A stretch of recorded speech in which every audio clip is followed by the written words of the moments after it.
It told her she didn't belong there. Two guards stood over an elderly woman and ordered her to leave her own son's ceremony, not knowing that in just minutes, 6 Marines would walk through those doors and change everything. Before the story begins, tell me this. From which part of the country are you watching? Leave a comment below. The old woman arrived early, long before the auditorium filled. Her steps were slow but steady, her silver hair neatly combed, her hands folded around a worn purse that looked like it had lived a lifetime with her.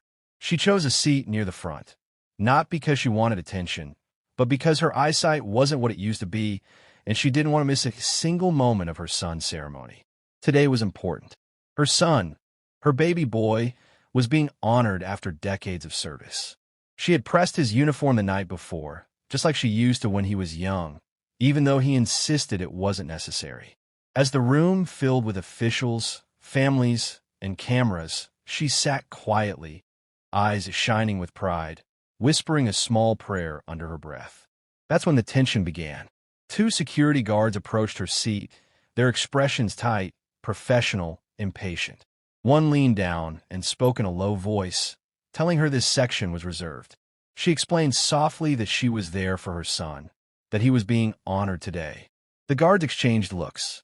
One of them sighed and said rules were rules. The other added, louder this time, that she needed to move to the back or leave the hall entirely. Heads turned. Whispers rippled through the audience. The woman's hands trembled slightly, not from fear, but from embarrassment. She tried again, mentioning her son's name, but it didn't register. To them, she was just an old woman in the wrong seat.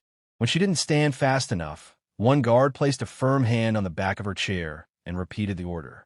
The room grew uncomfortably quiet. She looked down, blinking back tears, and slowly began to gather her purse, ready to leave rather than cause trouble. That was the moment the doors at the back of the hall opened. At first, the sound of synchronized footsteps echoed faintly, almost unnoticed. Then the rhythm grew louder. 6 men entered in perfect formation, dressed in Marine Corps dress blues, their presence instantly commanding attention. Conversations died mid-sentence. Phones lowered. Even the guards froze. The Marines marched down the aisle with unmistakable precision, eyes forward, posture flawless. When they reached the front, they stopped as one. The senior Marine stepped forward, turned, and faced the elderly woman. He raised his hand in a sharp salute. The other 5 followed instantly. The sound of 6 boots snapping together echoed through the hall like thunder.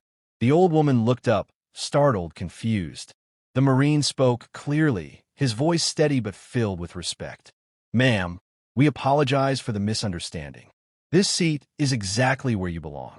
He turned to the guards, his gaze calm but unyielding, and explained that the woman was the mother of the man being honored, a man who had once saved lives in combat, including those of Marines standing before her.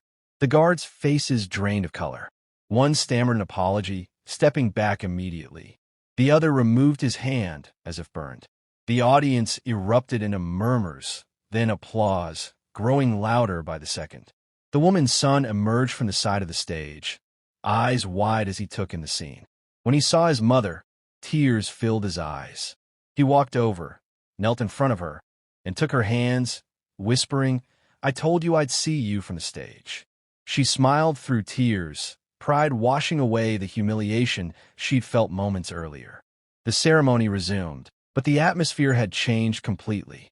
Every word spoken now carried more weight. When her son's name was finally called, the entire room rose to its feet. The Marines saluted again. The guard stood rigid, humbled. The old woman stood slowly, supported by her son, and for the first time that day, she truly felt seen. Not just as an elderly woman, but as the mother of a man who had given everything in service. As the applause thundered, she realized something powerful. Respect doesn't come from titles or uniforms alone, but from the sacrifices made quietly over a lifetime. And that day, 6 Marines made sure the whole room remembered that. I surely you to subscribe and like to the channel.